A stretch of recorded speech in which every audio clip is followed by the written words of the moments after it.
Всем привет! Вы на канале Vintage Audio. И сегодня у нас на обзоре замечательный вот такой вот аппарат. MD проигрыватель от фирмы Technics. Моделька SJ-MD150. Не переключайтесь, дальше будет очень интересно. Ну что, давайте начнем обзор этого аппарата. МДшник у меня появился в принципе недавно, буквально 2 недели назад. Я очень давно его хотел себе купить. И хотел его купить по одной простой причине. В принципе, чтобы у меня была стойка более-менее собранная полностью. И также мне было вообще интересно узнать за этот формат, что он и с чем его едят. Так, ну, значит, за сам аппарат. Значит, это у нас 150 модель, это высшая модель. А вообще Technics в сегменте Hi-Fi выпустил всего 2 модельки. Он выпустил модель 100 в 99 году и в 2000 году уже выпустил 150-ю. Внешне они ничем не отличаются. Единственное, что у 150 есть HDS. Значит, давайте за этот HDS мы и поговорим. Значит, вот такая вот надпись HDS есть. Значит, на 150 модельке эта функция есть, а на 100 модели нет. Значит, что это такое? Это High Density Encoding System. Это улучшенный алгоритм кодирования и декодирования звука. Направлено на более эффективное распределение битов для улучшения качества записи и уменьшения шумов. Значит, в 100 модельке этого нет. А вообще, если так вот разбираться, сам Technics с AMD дисками особо не дружил. У них есть, как я уже говорил, 2 модельки в Hi-Fi. И еще у них есть 3 магнитолы, которые, насколько мне помнится, выпускались для японского рынка, для внутреннего. Они довольно-таки редкие, и я их в свободной продаже не видел. Ну, начнем обзор с дизайна. Я специально вот так взял в кадр, поставил 650 тюнер и поставил процессор 300. Значит, все это в одном стиле. Единственное, что Technics сделал вот такую вот панельку. Вот такая вот панелька пластиковая. Для чего они ее так сделали? Ну, в принципе, имеет право на жизнь. Мне нравится. С одной стороны, ничего здесь не пылится. И здесь под этой крышкой здесь такие функции, которые нам особо никогда и не нужны. То есть они часть функций скрыли за фальш-панелькой, а часть кнопочек у нас они оставили у нас в нашем прямом доступе. Начинаем обзор функций. Значит, у нас аппарат, естественно, умеет работать от пульта дистанционного управления. Значит, пульт дистанционного управления подходит от усилителя Technics этого же модельного ряда. Ну, то есть это вот эти вот, извините, в пакетике, потому что один остался. Сама кнопка включения и выключения у нас механическая, что мне очень нравится. То есть можно у нас механически полностью выключить аппарат. А и также мы можем выключить его с пульта дистанционного управления. Сейчас, одну секунду. Вот так у нас он выключается и у нас горит светодиод. Выход на наушники, регулятор наушника, переключатель таймера. Честно вам скажу, я не понимаю, для чего Technics вставляет выключатель вот этот, чтобы можно было нам по таймеру записывать или по таймеру воспроизводить, потому что сами таймеры, они прекратили выпуск где-то, насколько мне помнится, в 88 или 87 году. А дальше почему-то во все аппараты они вставляют эту функцию. Ну, как говорится, пусть будет. Так, посередине у нас находится гнездо для вставки самого диска. И снизу у нас табло. Табло, кстати, я хочу сказать, довольно-таки информативно. Значит, диск у нас вставляется вот так. Аккуратненько его пальчиком подталкиваете, и он сам автоматически туда заезжает. И также у нас кнопочка Eject. Вот так красиво он выезжает. То есть еще раз. Ничего такого напряженного. Раз. И он туда уехал. Весь основной блок кнопок у нас расположен с правой стороны. Давайте теперь по каждой из кнопочки пройдем. Кнопочка Search, это у нас перемотка.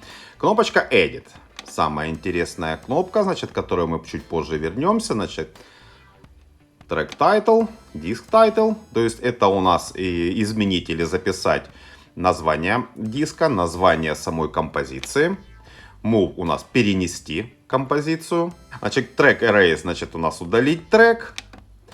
All Erase, значит, у нас удалить полностью весь диск. Все, больше у нас ничего нет. Кнопочка Enter, кнопочка у нас для подтверждения. Следующая кнопка Track Mark Sharp Skip. Значит, смотрите, если мы нажимаем, у нас авто или не авто. Значит, это он вставляет паузы при записи.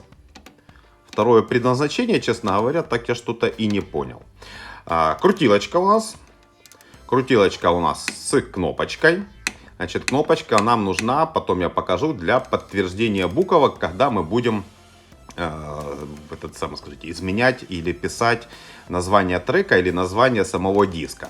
Также, если мы, к примеру, включили воспроизведение, то крутилкой мы просто покрутили, второй выбрали, и он второй сразу же начинает трек воспроизводить. Или, вот, к примеру, вот 7-й трек.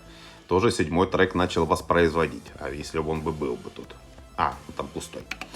Дальше, значит, кнопка Discharge, значит, что он делает? При нажатии он нам пишет остаток времени, сколько на диске.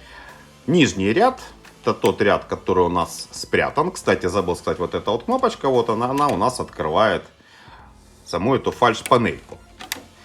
И, кстати, почему так резко открывает? Потому что кому-то нужно поменять демпферную жидкость. Следующая кнопка Play Mode. Play Mode можно запрограммировать, в какой последовательности мы будем воспроизводить треки. Вот так это все делается вот этим колесиком. То есть колесиком вы выбрали и подтвердили нажатие. Или же, сейчас. Стоп. Или же мы Play Mode можем поставить Random, значит, он будет в хаотичном порядке. Synchro Red. Хорошая тоже функция, это синхронизация для записи. Значит, что он делает, когда мы поставим на запись, к примеру, и когда он услышит, вот видите, я уже вам показал. Я вам уже показал, как это все делается. Ну, давайте мы вернемся к этой функции чуть-чуть позже. Rack Level, значит, это нам нужен Rack Level для того, чтобы мы могли с аналогового источника начать запись, чтобы мы его, к примеру, подкрутили. То же самое, как в магнитофоне, вот мы крутим. Это если у нас вход аналоговый, вот видите, я подкрутил. Значит, что в мануале пишут, что нужно записывать максимально в 0 дБ, то есть не давать перегрузки. Дальше, Rack Mode, моно или стерео. Видите, мы переключаем моно или стерео. Если мы в моно будем записывать все это дело, ну, диска хватит на больше. Естественно, мы будем писать в стерео диска хватит меньше. Для чего моно? Ну, может быть, мало ли, может кто-то там минусовки записывает в моно или речь, но это тоже такое дело. Дальше. Input. Значит, что это такое у нас? В нем стоит SAP, и в нем, значит, 2 оптических входа и 1 аналоговый вход. То есть мы можем переключаться между входами. Опт 1, оптика 1, оптика 2, Digital 2, или же аналоговый вход. Очень удобно, очень классно, я вам хочу сказать, потому что он может работать как ЦАП, и как ЦАП он просто великолепен. Мне, честно говоря, очень нравится. Так, теперь, значит, что до того, чтобы заставить проигрыватель МДшник работать как ЦАП. Значит, что нам нужно сделать? Вытаскиваем сначала сам диск, чтобы диска не было. И, к примеру, включаем вот второй оптический вход и нажимаем на кнопку запись. Видите, пишется монитор. И вот идет сразу же сюда воспроизведение. Если мы переключимся, к примеру, на аналог, вот у меня уже другой аналоговый вход. То есть сам этот аппарат, он начинает работать как ЦАП. Я вам скажу так, это очень удобно, потому что у меня очень мало осталось входов. И он компенсирует таким образом.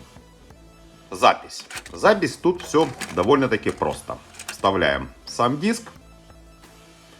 Выбираем вход, к примеру, Optical 2. Нажимаем на запись. И он таким образом ждет, когда мы нажмем play.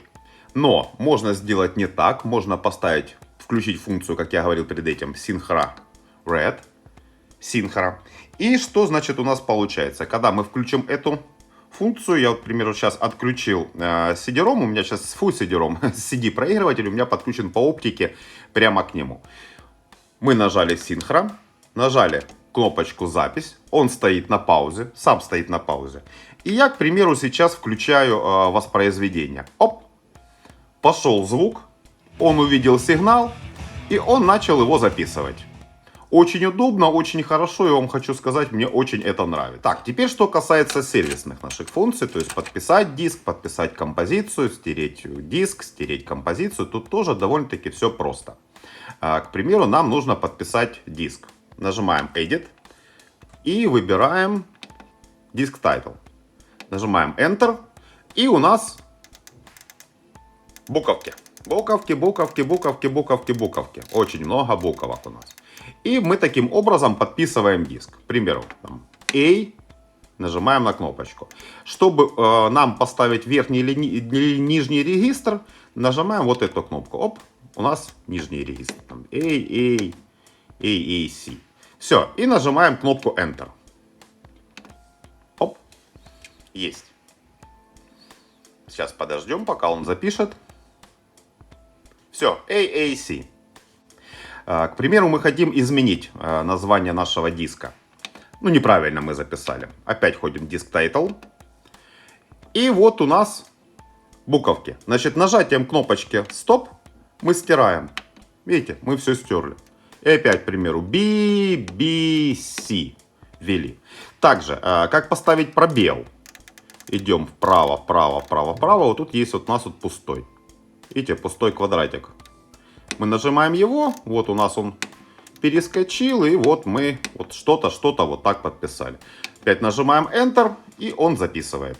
Подписать композицию тоже довольно-таки все просто. В принципе, те же самые манипуляции. Мы выбираем сначала трек, к примеру, трек 1, нажимаем Edit, трек Title. Нажимаем Enter, делается все то же самое. Enter. И у нас вот композиция номер 1 будет подписана. Сейчас, одну секунду. И вот если мы крутнем вот так, вот у нас композиция ADF называется. Весь диск у меня пока не подписан, потому что я тут вставил немножко другой, потому что на том, котором я вам показывал, там хорошая запись. Следующая функция Movie, то есть это мы перенесем нашу композицию. Мы, к примеру, хотим, чтобы вот эту вот вторую композицию куда-то ее перенести. Нажимаем Enter и говорим, что вторую композицию поставь, пожалуйста, за 6. Enter. Окей, все, он ее переносит. Функция Track Erase, это мы удаляем композицию. К примеру, мы хотим удалить там 7-ю композицию или 5-ю композицию. Нажимаем Enter, Enter, и он ее удаляет. Функция All Erase, то есть все удалить. То есть он полностью сотрет диск. Подтверждаем, подтверждаем, и он диск сотрет нам. Как нам разделить композицию? Ну вот, к примеру, есть вот у меня композиция. Где-то вот мы вот так вот промотаем. К примеру, вот здесь вот нам нужно ее разделить. Мы нажимаем на паузу. Говорим Edit. DVID. Enter. И нажимаем на кнопочку. И говорим ОК. Подтверждаем. Делим. И вот у нас уже появилась еще одна 3-я композиция. Ну, а теперь общее впечатление за этот аппарат. Честно, откровенно скажу так, мне понравился. Даже понравился очень. Мне очень понравился, как работает SAP. Смысла включать я не вижу композиции, потому что все равно YouTube не передаст качество. Но он работает как-то по-другому. У меня сейчас получается сколько ЦАПов? У меня один ЦАП стоит вверху, который на Spotify. Второй ЦАП у меня вот этот вот 300-й. Здесь еще один ЦАП. В Сюдике еще один ЦАП. И если... еще у меня один внешний ЦАП есть, кстати. Вот такой вот. Вот еще вот такой. Видео о обзоре, точнее о распаковке, выйдет чуть-чуть попозже. И я скажу одно, что в принципе, да, вот этот SMSL, он, конечно, интересен, но я предпочитаю сейчас работать именно вот с ним, именно со 150-м. Больше всего звук, я не знаю почему, но мне нравится, как здесь справляется ЦАП. Я подключаю CD к нему по оптике, я подключаю к нему Spotify по оптике. Я балдею. Ну, очень мне нравится этот звук. Ну что, коллеги, друзья, в принципе, на этом я свой обзор за этот MD проигрыватель буду заканчивать. Больше мне о нем сказать нечего. Опять-таки, нахваливать я его больше не буду. У кого-то ж есть и лучше. Я знаю, что есть и лучше гораздо аппараты. Но он очень мне понравился. Я давно за ним гонялся. Именно за 150 моделькой. Именно из-за HDS. Дизайн мне его тоже нравится. Он очень хорошо импонирует моей всей стойке. Ну что, на этом все. Всем мира, добра. Подписывайтесь на канал. Ставьте пальчик вверх. Нажимайте на колокольчик, чтобы не пропустить следующее видео. Подписывайтесь на телеграм-канал. Пока-пока. Нет войне.